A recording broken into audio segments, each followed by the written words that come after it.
તારીખ 15 માર્ચની સવારે ગઢડામાં પ્રાગજી ભક્તનો પ્રાગટ્યોત્સવ ઉજવ્યો। તેમાં પ્રાસંગિક સદબોધ આપતા સ્વામીશ્રીએ જણાવ્યું કે ગુણાતીત રીત જ જુદી। ગુણાતીતાનંદ સ્વામીએ ભગતજી મહારાજ પાસે હવેલીની સેવા કરાવી। મોટા પુરુષ સેવા કરાવીને દોષ કાઢી નાખે, માટે આપણે મન ધાર્યું મૂકી દેવું। આ ઉપદેશામૃત પીરસી સ્વામીશ્રી સાંજે સારંગપુર પધાર્યા। અહીં તારીખ 16 માર્ચના રોજ ફૂલ દોલોત્સવની શાનદાર ઉજવણી થઈ। આ વખતે સ્વામીશ્રીની સૂચનાથી મંદિરના પાર્શ્વ ભાગમાં શાસ્ત્રીજી મહારાજે ઉછરેલા લીમડાની નૈસર્ગિક છાયા તળે સભા સ્થળ ગોઠવાયેલું। રૂપચકીની નીચે ગર્ભગૃહમાં જવાના પગથિયે તૈયાર કરાવેલા આસન પર સ્વામીશ્રી બિરાજ્યા। આ ફૂલ દોલોત્સવ બાદ તારીખ 17 માર્ચની બપોરે સમજણની સુરેખ લીટી દોરી આપતા તેઓએ કહ્યું, આપણે કોઈનો વિરોધ ન કરવો, આપણી લીટી મોટી કરવી। સ્વામિનારાયણ પ્રકાશ શરૂ થયું ત્યારે શ્રીજી મહારાજે કહેલું કે આપણે આજ્ઞા, ઉપાસના, સદભાવ પક્ષના લેખો લખવા, કોઈનું ખંડન ન લખવું। આપણું આ રીતે જ વધ્યું છે। આપણો માલ સાચો છે તે હજારોને સમજાશે। આપણે અક્ષર પુરુષોત્તમનું જ્ઞાનને મળ્યા તે અક્ષર તે સત્પુરુષ સાચા છે। કોક વિરોધી હોય જે મગ ભેગું ભોગડું ગોગડું આવે તેવા હોય, પણ તેની ગણતરી નહીં। વિરોધીઓને પણ વિરોધી નહીં, આ રહેલી સ્વામીશ્રીની જીવનશૈલી। જીવનમાં સમજણનું સિંહાસન એવરેસ્ટને અડે એટલું ઊંચું હોય તો જ આમ વર્તી શકાય। સ્વામીશ્રીના ઉપદેશમાં આધુનિક સંદર્ભો નહિવત રહેતા, સંસ્કૃત શાસ્ત્રના સંદર્ભો પણ ગણ્યા ગાંઠ્યા દેખા દેતા। મોટા ભાગે તો તેઓ શ્રીજી મહારાજ અને ગુરુ પરંપરાના જીવન પ્રસંગો, પરમહંસો તથા સંતો ભક્તોના આખ્યાનોમાંથી જ કથા રસાયણ નિપજાવતા। તેમાં પૌરાણિક કથા, કહેવતો, લોક પ્રચલિત રૂઢિપ્રયોગો, પ્રસંગોચિત દૃષ્ટાંત કથાઓ વગેરેનું મિશ્રણ મેળવી એવું પુષ્ટિવર્ધક કથામૃત તૈયાર કરતા કે તેનું પાન કરનાર માયકાંગલો પણ મજબૂત બની જાય। તારીખ 17 માર્ચની સાંજે આવા જ કથામૃતનો એક ઘૂંટડો પીવડાવતા તેઓએ જણાવ્યું કે મોટા પુરુષને વિશે નિર્દોષ ભાવ બરાબર થાય તો જ દેહ કરીને સેવા થાય ને ગુણગાન પણ ગવાય। નિર્દોષ ભાવ એ મોટામાં મોટી સેવા છે। પૂર્વેના મોટા સંતોએ ખૂબ સેવા કરેલી છે। આપણે તો પોચામાં પાટું જેવું છે, પહેલા ખૂબ ભીડો, ક્યાં ઉતરવું તે જ પ્રશ્ન। ખાવાના ઠેકાણા નહીં, ભંડારીને ભાગે તો દાળ જ પીવાની હોય। છાસ, રોટલો ને મરચું ખાય આ મંદિરો કર્યા છે, માટે તાલમેલ મૂકીને સેવા કરી લેવી। સેવામાં છટકી ન જવું, મંડી પડવું, સેવાથી કેફ કર્યા કરે। મોટા પુરુષ જે કહે તે સેવા કરવી। કર્મે કરીને જગતમાં ન આવડતું હોય તે કરવું પડે છે। બળદિયા સાથે રાત દી મહેનત કરતા હતા તે પટેલિયા હીરા પારખતા શીખી ગયા। હે મહારાજ, હું તમારો છું એમ કહીએ તો શ્રીજી મહારાજ બધી જ રક્ષા કરે। જેમ લગ્નની ચોરીમાં સ્ત્રી પતિને કહે છે કે હે નાથ, આજથી હું તમારી છું, તો પેલો તેને માટે આખી જિંદગી ઢસડા કરે છે। કથામૃતની આ રેલમ છેલમ બાદ સ્વામીશ્રી તેઓના નિવાસ કક્ષની બહાર લીમડા તળે બાંધેલા હિંચકા પર બેઠા।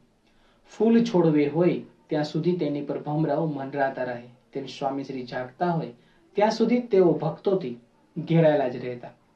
તે મુજબ અત્યારે પણ તેઓની આસપાસ સંતો ભક્તો વીંટળાઈ વળ્યા। શ્રીજી મહારાજના પ્રાસાદિક લોયા નાગડકા ગામના દર્શન કરીને આવેલા ડોક્ટર સ્વામી અને કોઠારી સ્વામીએ તેઓની યાત્રાનો અહેવાલ આપ્યો। તે જાણી સ્વામીશ્રી બોલ્યા, આ સ્થાનોમાં હું હજી કોઈ દિવસ ગયો નથી, ત્યાં જવાનો મેળ પડ્યો નથી। ત્યારે નારાયણ ભગતે કહ્યું, આ કોઠારી જઈ આવ્યા, તેમનો ચરણ સ્પર્શ કરી લઈએ। તેઓ હજી તો જ્યાં બોલ્યા ત્યાં તો સ્વામીશ્રી હિંચકા પરથી ઊભા થઈને કોઠારી સ્વામીને પગે લાગવા પહોંચી ગયા। ભગવાન સ્વામિનારાયણ કહે છે કે જે ભગવાનના મહિમાને જાણતો હોય તે તો ભગવાનના સંબંધને પામ્યા એવા જે પશુ, પક્ષી તથા વૃક્ષ વેલી આદિક તેને પણ દેવતુલ્ય જાણે।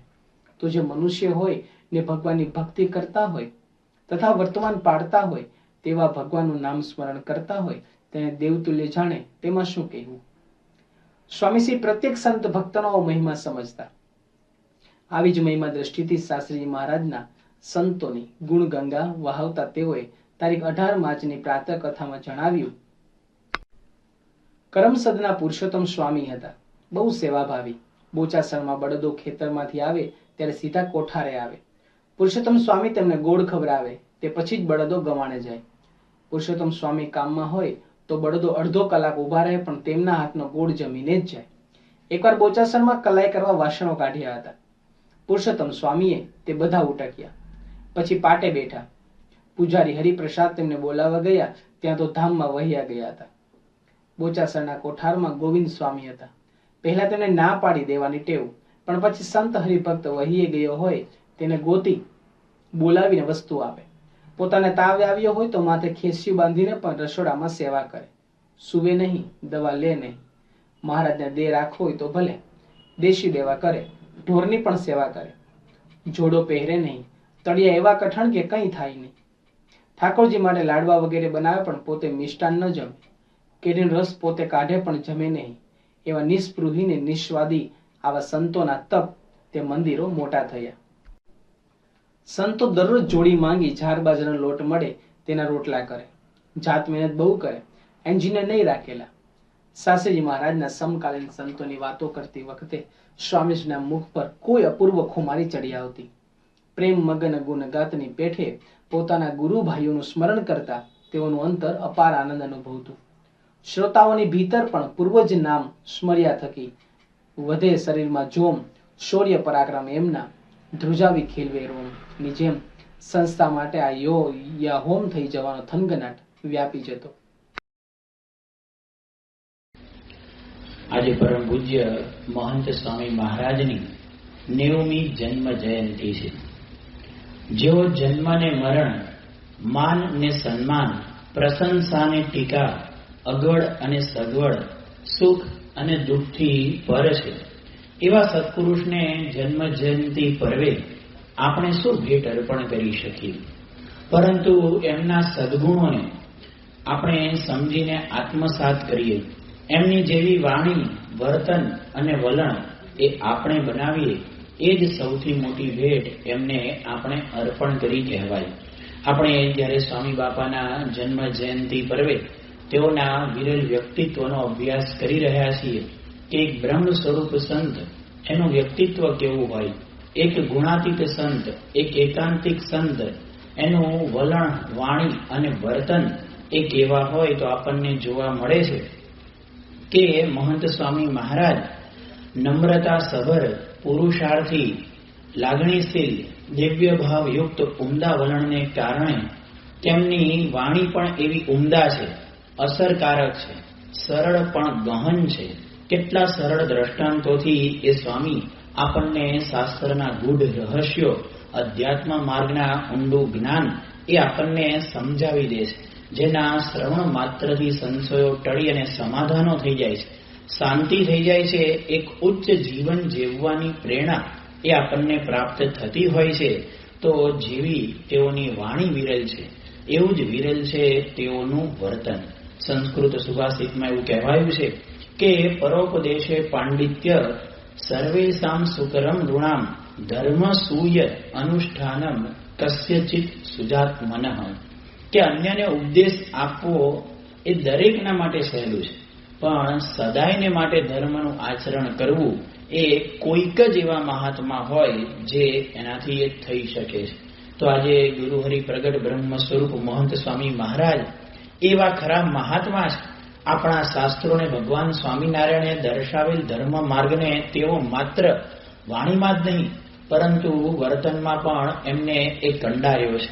આજે આપણે પણ પ્રયાસ કરીએ તેઓના ધર્મમય અને શુદ્ધ વર્તનને સમજવાનો.